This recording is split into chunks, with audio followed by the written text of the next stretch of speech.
Bonjour à tous. Aujourd'hui, je vais vous parler de la différence qui existe entre les références dites relatives et les références dites absolues. Alors tout d'abord, qu'est-ce qu'une référence relative? La référence relative, c'est par défaut comment est notée une cellule.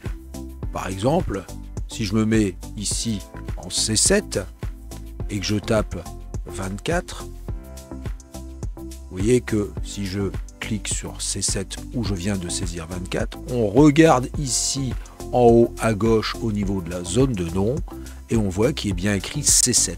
Cette écriture-là, on dit qu'il s'agit d'une écriture de référence relative. Alors ce qui est intéressant, c'est que cette écriture-là va pouvoir vous servir notamment lorsque vous allez utiliser la fameuse poignée de recopie qui est ici. Alors pour rappel d'abord, petite parenthèse sur la poignée de recopie.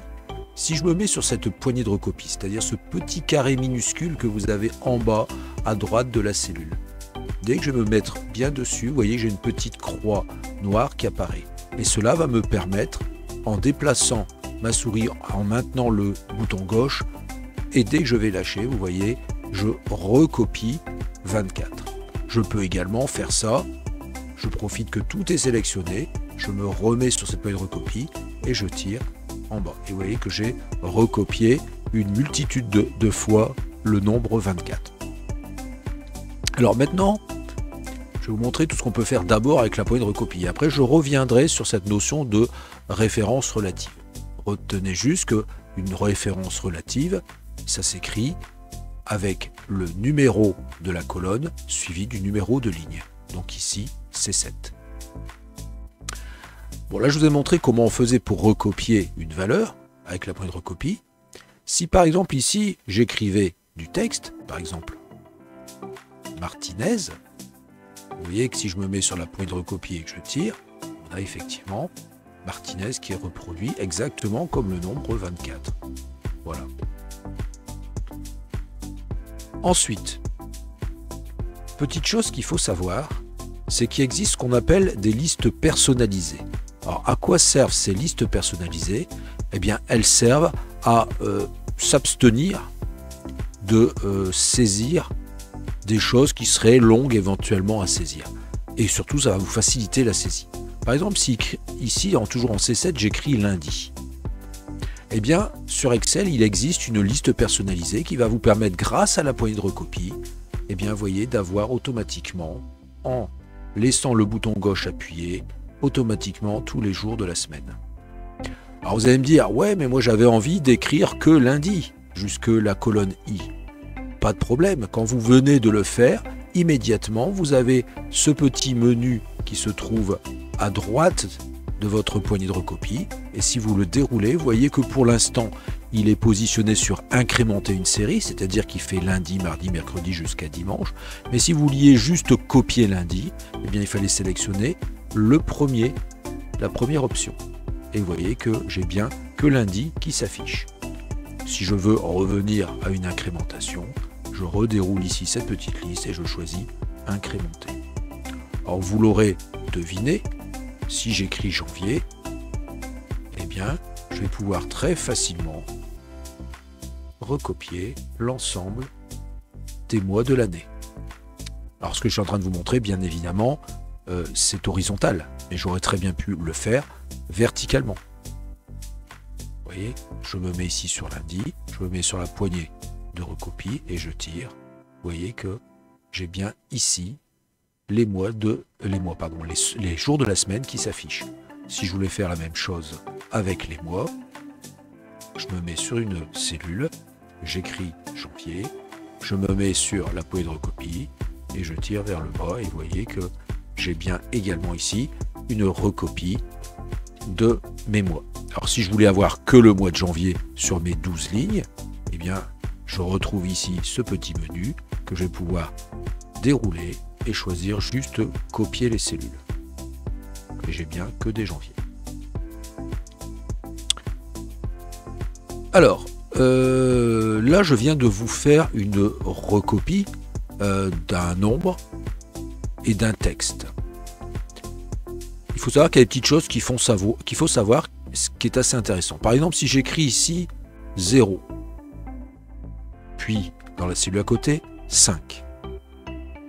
Si je sélectionne maintenant les deux cellules que je viens de saisir, si je me mets sur la poignée de recopie et que je tire, vous allez voir qu'Excel est capable de comprendre l'algorithme que je viens d'utiliser, à savoir un pas de 5. 0 plus 5, 5 plus 5, 10 plus 5, 15 plus 5. Donc il nous a bien répété le plus 5 pour reproduire cette incrémentation de 5 en 5. De la même façon, si j'avais voulu ne pas une incrémentation mais écrire que 0,5, 0,5, 0,5, 0,5, eh bien tout de suite, immédiatement, je vais sur le petit menu et je lui dis non, je voulais juste copier 0,5, 0,5, c'est-à-dire la première option. Et vous voyez que j'ai bien 0,5, 0,5, 0,5. Petite subtilité aussi, c'est que si vous écrivez 0,5 par exemple, un petit peu plus à droite ici, si je sélectionne 0,5 et que je me mets sur la poignée de recopie, si je vais vers la gauche cette fois-ci, vous allez voir, j'ai cette fois-ci une incrémentation négative que je peux bien sûr rattraper aussi sur la droite. Vous voyez que là, j'ai bien 0 qui est au centre et de chaque côté, on a un pas de 5 qui est respecté. Alors ça, encore une fois, je l'ai fait horizontalement. On aurait très bien pu le faire verticalement. Je supprime tout ça. Alors, je vais vous parler de quelque chose d'un petit peu plus compliqué, quoique très sympa. Tout à l'heure, j'avais écrit Martinez. Bon, là, je vais écrire Martin. Là, on s'attend, quand je vais tirer la poignée de recopie, à ce qui est Martin, Martin, Martin. C'est logique. Eh bien non, regardez ce que j'ai demandé à ce qu'Excel fasse. J'ai demandé à ce qu'il nous écrive des noms. C'est-à-dire j'ai créé ma propre liste personnalisée. Et comme à chaque fois, je peux demander à ce qu'il ne m'écrive que Martin au lieu de mettre cette liste incrémentée. Alors, comment on fait sa propre liste personnalisée? Parce que tout à l'heure, lundi, mardi, mercredi, ou janvier, février, mars, etc., c'était déjà dans les listes personnalisées d'Excel. Maintenant, si vous voulez créer votre propre liste personnalisée, voici la démarche à suivre. Vous allez cliquer tout en haut sur Fichier. Vous voyez, j'ai cliqué en haut à gauche sur Fichier. Maintenant, je vais choisir sur la droite en bas, Options. Ensuite, je vais aller sur les options avancées, à gauche là dans la liste. Maintenant, avec la barre de défilement à droite, je vais descendre quasiment tout en bas et vous voyez qu'ici j'ai un bouton qui s'appelle liste, modifier les listes personnalisées. Donc c'est ça qui va m'intéresser, donc je vais faire OK. Et donc on voit qu'une fenêtre s'affiche qui s'appelle donc liste personnalisée. On voit bon, que j'ai déjà créé un certain nombre de listes personnalisées. Donc quand vous voulez créer une liste personnalisée, eh bien vous mettez sur la partie de droite où il n'y a rien et vous tapez ce que vous voulez taper. Hein, donc par exemple, je vais prendre un exemple que je n'ai pas encore pris. Alors je vais prendre par exemple Bernard, Simon, Louis. Oui, alors, je tape en fait les mots et je fais entrer. Hein, on peut le faire aussi avec une séparation par des virgules, mais en faisant entrer, ça marche aussi bien. Hein. Agathe, Maëva, Martine. Voilà, vous voyez là, je viens de créer une liste personnalisée de 6 prénoms. Donc maintenant que je les ai saisis dans cette partie vierge, je vais faire ajouter. Vous voyez qu'elle est bien ici, on la voit sur la gauche en surbrillance, on a bien cette liste personnalisée qui apparaît. Donc maintenant je vais faire OK et OK une deuxième fois pour fermer cette fenêtre d'options Excel. On va voir si ça fonctionne, donc je vais mettre ici. Je vais taper le prénom qui me vient à l'esprit dans ceux que j'ai saisis pour ma liste personnalisée, par exemple Simon, je me souviens avoir saisi ça. Je me mets sur la poignée de recopie. Et je tire, et vous voyez que tous les autres prénoms apparaissent.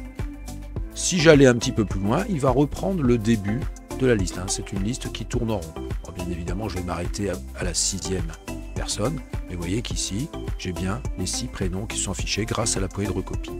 Je peux maintenant, bien bien sûr, comme tout à l'heure, choisir de ne copier que les cellules. Et donc de ce fait-là, je n'aurai que Simon qui s'afficherait.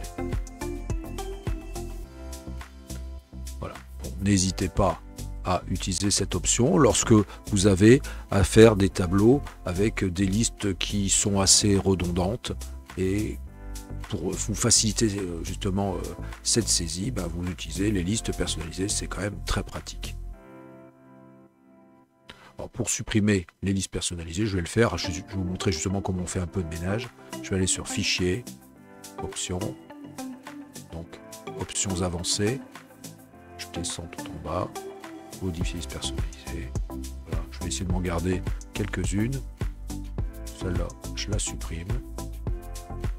Voilà. Je vais supprimer celle-là. Je vais toujours supprimer beaucoup. Parce que c'est vrai que je fais souvent ces démonstrations-là et à force, il me reste des listes qui sont redondantes. Alors, je vais garder que celles que je viens de vous montrer. Voilà. Donc on a bien ici la liste que je viens de créer. Les 5 listes que vous avez au-dessus, ce sont celles qui sont fournies par défaut par Excel. Pardon, les 4 au-dessus, parce que le premier, c'est nouvelle liste. Voilà. OK et OK. Donc voilà ce qu'on peut faire avec une liste personnalisée concernant des valeurs et concernant du texte. Maintenant, la poignée de recopie, pardon. Voilà ce qu'on peut faire avec donc, la poignée de recopie concernant les valeurs et le texte. Maintenant, il faut savoir qu'on peut aussi recopier des formules. Et c'est là qu'on va revenir à ce que je vous disais tout au départ, la notion de référence relative et absolue. Alors je vais prendre un petit tableau, par exemple. Celui-là, c'est parfait. Voilà. J'ai ce petit tableau qui est ici. Hop. On va supprimer. Je vous le modifie un petit peu. Voilà. Donc ici, on va dire par exemple qu'ici, on veut faire le calcul, je sais pas moi, d'une prime 1 avec une prime 2. Voilà.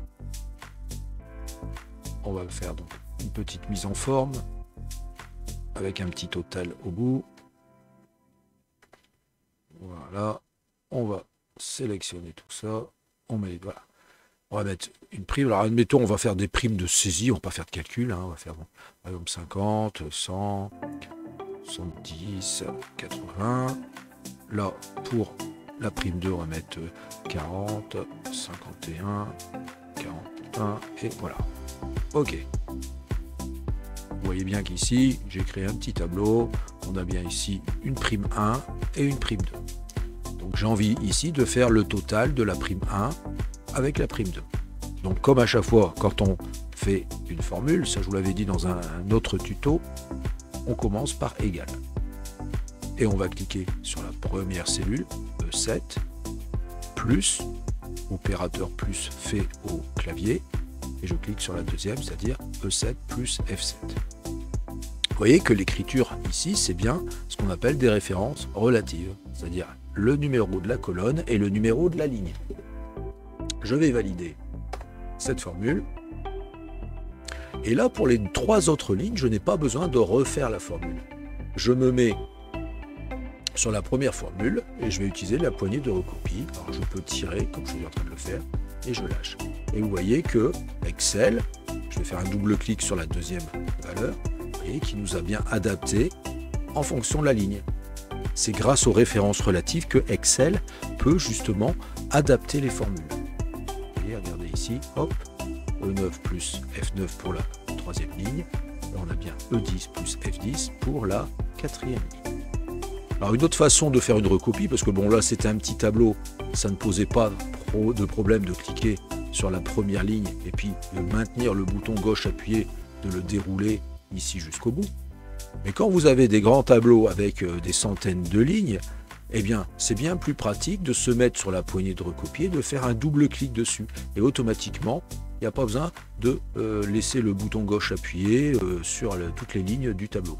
Oui, ça va tout seul comme ça.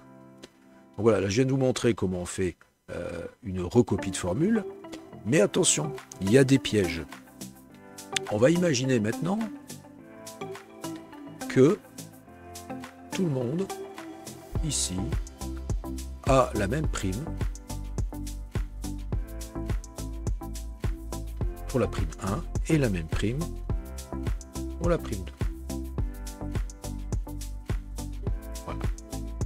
Alors, là, on va dire il y a 4 lignes, c'est pas très grave, mais si vous avez des centaines de lignes, vous allez quand même pas sacrifier 2 colonnes, la colonne E et la colonne F, pour écrire plus de 100 fois 50 et plus de 100 fois 100. Hein, donc je vais vous montrer que là, forcément, ce que j'avais dit tout à l'heure va marcher. Hein, je fais égal 50, c'est-à-dire E7 plus F7, je valide, et double-clic sur la poignée de copie, effectivement, ça fonctionne. Mais le problème de ça, c'est que on a un peu pris de la place dans notre tableau pour répéter des choses qui sont les mêmes.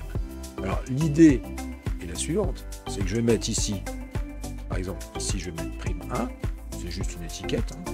Ici je vais mettre prime 2, puis comme ils ont tous la même chose, je vais mettre 50 une bonne fois pour tout ici, et puis 100 ici, une bonne fois pour tout, ce qu'on peut appeler un petit tableau de paramètres, si vous voulez. Voilà.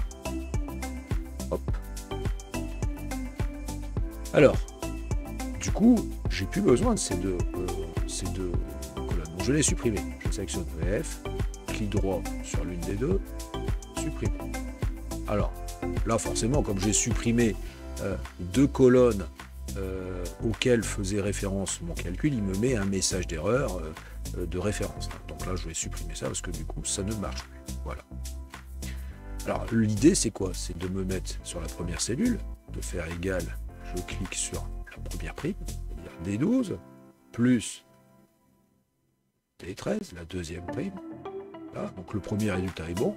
Regardez ce qui va se passer si je fais un double-clic. Vous êtes d'accord avec moi que ça ne fonctionne plus. On a bien un problème pour Marcel, Simon et Bernadette.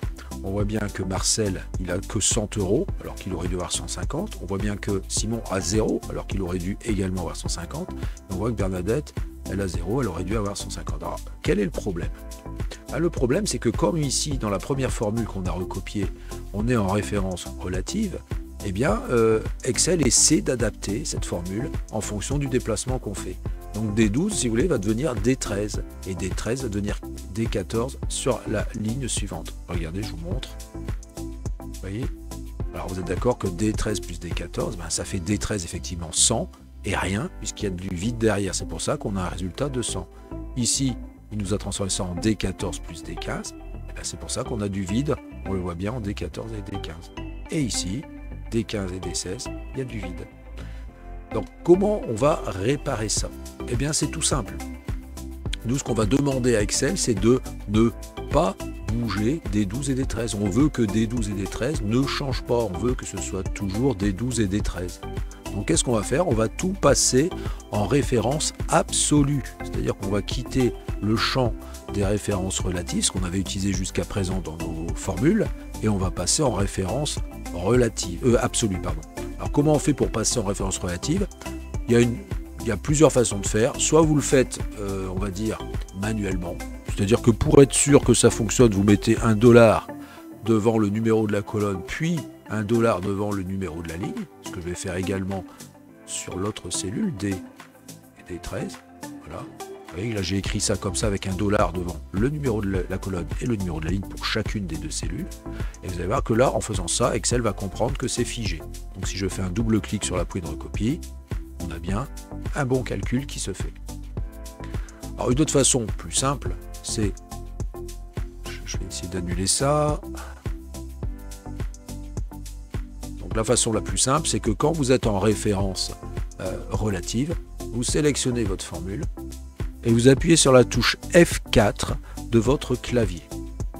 Et vous voyez qu'automatiquement, tout passe en référence absolue. Ça va beaucoup plus vite, surtout quand vous avez comme ça 2 cellules, ça veut dire 4 symboles $ à écrire, donc, alors que quand vous le faites avec F4, ça va tout seul. Alors pour ceux qui ont un ordinateur portable, il est possible qu'il faille associer la touche F4 avec une touche FN, une touche fonction FN. FN, F4, voilà. Ça dépend des ordinateurs, donc là ça sera à vous de chercher. Sur un ordinateur PC en général, c'est seulement la touche F4. Voilà. Voilà, donc là ça marche, j'ai plus qu'à faire un double clic sur ma poignée de recopie et vous voyez que ça fonctionnait. Je n'ai plus le problème sur toutes les formules. Là, les cellules ont été figées, elles n'ont pas été changées par Excel parce que ce ne sont plus des références relatives mais des références absolues. Donc il faut que vous pensiez à utiliser ce procédé pour, premièrement, vous créer un petit tableau de paramètres, beaucoup plus simple qu'on le fait à gérer, et d'autre part, ça vous avez ici dans notre exemple, et que ça vous a fait économiser 2 colonnes. Alors n'oubliez jamais non plus que sur un tableau Excel, le calcul est dynamique, hein, c'est-à-dire que si je clique sur la prime 1 où il y a 50 ici, si je mets 60, dès que je vais valider avec la touche entrée, regardez bien les totaux, hop, ils ont bougé en une seule fois. Et si la prime 2, elle était passée à 120 €, dès que je vais valider, hop, le calcul est aussitôt fait. Voilà ce que je voulais vous dire sur les références relatives et absolues. Et puis bien sûr, je vous ai parlé de la poignée de recopie, puisque de toute façon, ça ne passe que par la poignée de recopie, cette notion de référence relative et absolue. Alors maintenant, je vais vous parler d'une autre notion, qui est la notion de zone de nom. Cette zone de nom, je vous l'ai déjà montrée, c'est celle qui est ici, en haut, à gauche, et dans laquelle, par défaut, s'affiche la référence relative de la cellule sur laquelle vous êtes positionné. Eh bien, sachez que cette zone de nom, elle sert aussi à autre chose. Et personnellement, moi, j'en suis assez amateur. Alors, je vais tout effacer ça, parce que je vais vous montrer l'autre méthode pour éviter justement de vous embêter avec les références absolues. Ici, j'ai envie donc d'écrire une prime. Alors, on va reprendre l'exemple tout à l'heure, donc 50 ici et puis 100. Vous êtes d'accord avec moi que cette valeur 50 est associée à la prime 1 et la valeur 100 est associée à la prime 2. Donc moi, je vais donner un nom à ces cellules. La cellule où se trouve 50, je vais lui donner un nom. Vous allez voir à quoi ça va servir par la suite. Donc je me mets sur cette cellule 50, je vais dans la zone de nom où pour l'instant il est écrit D12, c'est-à-dire la référence relative de la valeur 50. Je vais faire un clic pour le mettre en surbrillance et je vais donner un nom à ma cellule. Alors vous voyez que je n'ai pas fait un espace entre prime et 1, j'ai mis ce qu'on appelle donc un underscore, c'est-à-dire le tiré du 8, c'est juste pour simuler l'espace puisque je ne peux pas faire d'espace. Quand vous donnez un nom à une cellule, vous n'avez pas le droit aux espaces. Et une autre chose qu'il faut retenir à tout prix, c'est que pour valider le nom que vous donnez à une cellule, ça ne peut se faire qu'avec la touche entrée du clavier. Donc ce que je vais faire immédiatement, voilà. Là je viens de valider ma cellule 50, maintenant, enfin ma cellule pardon D12, cette cellule D12 où il y a la valeur 50 s'appelle maintenant prime 1. Je vais faire bien sûr la même chose pour la valeur 100, donc je clique sur la cellule D13, je vais faire un clic dans la zone de nom en haut à gauche pour mettre D13 en surbrillance et je vais appeler ça prime, par exemple 2. Voilà. Et je le valide, n'oublions pas, avec la touche entrée du clavier. Voilà. Ce qui fait que maintenant, Excel sait qu'il y a une cellule qui s'appelle prime 1, écrit comme ça, on le voit dans la zone de nom, et il existe une prime 2, écrit comme ça, on le voit dans la zone de nom. Alors si vous voulez voir tous les noms qui existent sur mon classeur Excel, eh bien vous déroulez la petite liste qui est ici dans la zone de nom. Vous voyez, on voit que j'ai déjà créé pas mal de noms avec des noms différents. Moi, les deux qui m'intéressent et que je viens de créer sur cette feuille, c'est prime 1 et prime 2, c'est les deux premiers de la liste qui sont ici. Alors maintenant, comment on va utiliser ça? Vous allez voir que c'est beaucoup plus facile avec les noms. Je vais mettre ici donc sur la première cellule où je dois faire mon calcul. Donc je vais écrire égal pour faire mon calcul. Je vais cliquer sur D12 où il est écrit 50. Vous voyez qu'automatiquement, regardez, il me met prime 1 avec un code couleur bleu. Je vais mettre plus maintenant avec le clavier et je vais cliquer sur la cellule D13 et vous voyez qu'il me met prime 2. Alors, ce qui est intéressant avec le nommage, c'est que de toute façon, un nom est attribué qu'à une seule cellule et on ne peut pas mettre le même nom à plusieurs cellules dans un même classeur. Donc forcément, prime 1, c'est forcément en D12 sur cette feuille 2. Hein, rappelez-vous qu'on est bien sur la feuille 2, si vous regardez bien en bas, ici, ma feuille active, c'est la feuille 2. Et prime 2, ça ne peut être que cette cellule D13, toujours sur la feuille 2. Ça ne peut pas être autre chose. Donc là, maintenant, je vais le valider avec la touche entrée. On a bien le calcul qui se fait et double-clic sur la poignée de recopie pour avoir le résultat. Vous voyez que dans toutes les autres formules des autres cellules, on a bien prime 1 plus prime 2 prime 1 plus prime 2, prime 1 plus prime 2. Alors, quel est l'intérêt d'utiliser les noms plutôt que les valeurs relatives ou absolues? Alors, l'intérêt des noms, c'est que quand vous donnez un nom à une cellule ou à un groupe de cellules, parce qu'on peut aussi nommer plusieurs cellules, il suffit de sélectionner tout un ensemble de cellules et lui donner un nom. L'avantage, c'est que ça sera valable sur toutes les feuilles du classeur. C'est-à-dire que Excel saura qu'à tel endroit exactement se trouve une cellule avec tel nom. Et donc, vous allez pouvoir réutiliser ces noms dans d'autres feuilles du même classeur. Et c'est ça qui est intéressant. Alors que pour les cellules avec une référence absolue, vous êtes d'accord avec moi que sur la feuille 1, il existe la cellule E12. Il existe aussi la cellule E12 dans la feuille numéro 2, la feuille numéro 3, la feuille numéro 4. Il existe toujours des E12. Il existe un E12, une référence E12 pour chacune des feuilles du classeur. Voilà, donc ça veut dire que quand vous faites une formule, vous allez être obligé de préciser quelle est la feuille où il faut aller chercher la valeur de la cellule. L'intérêt de faire ça, c'est que vous allez pouvoir faire un reporting assez facile. Vous voyez, par exemple, si je vais sur une feuille vierge, en l'occurrence, là, je vais cliquer sur la feuille. Je vais cliquer sur une nouvelle feuille. Vous voyez, j'ai cliqué sur le petit bouton plus ici en bas pour ajouter une feuille. Et si je me mets n'importe où ici sur une cellule et que je fais égal et que je commence à taper feuille, vous voyez, pardon, pas feuille, excusez-moi, c'est prime, vous voyez, prime, voilà, vous voyez, toutes mes primes, elles apparaissent avec un petit symbole particulier. Si je fais un double clic sur prime 1 et que je fais entrer, vous voyez, il m'a bien fait remonter la valeur de la cellule prime 1. Si je fais égal maintenant et que je commence à écrire prime, je vais pouvoir choisir prime 2. Vous voyez? Et je vais pouvoir, donc, voilà, là j'ai fait un reporting de la feuille 5 par rapport à ce qui était écrit ici sur la feuille 2. Je peux aussi faire un calcul. C'est-à-dire, je peux très bien dire, tiens, ici, je veux égal, par exemple, je sais pas moi, 5000 plus, puis je peux très bien écrire prime, voilà, prime 1 par exemple. Et il saura donc que prime 1 c'est 50. Voilà, et on a donc 5050. On reviendra de toute façon à ces notions de reporting dans un autre tuto. Toujours est-il que là, vous avez, j'espère, bien compris cette notion de référence relative, de référence absolue et de nommage de cellules. Pour ma part, j'aime beaucoup le nommage des cellules. Je trouve que c'est beaucoup plus simple. Bien sûr, à condition de respecter, de ne pas mettre d'espace dans le nom que vous donnez à vos cellules et d'autre part de valider ce nom avec la touche entrée du clavier. J'espère que ce tuto vous a appris certaines choses. On reviendra peut-être sur certaines des notions qu'on vient de voir.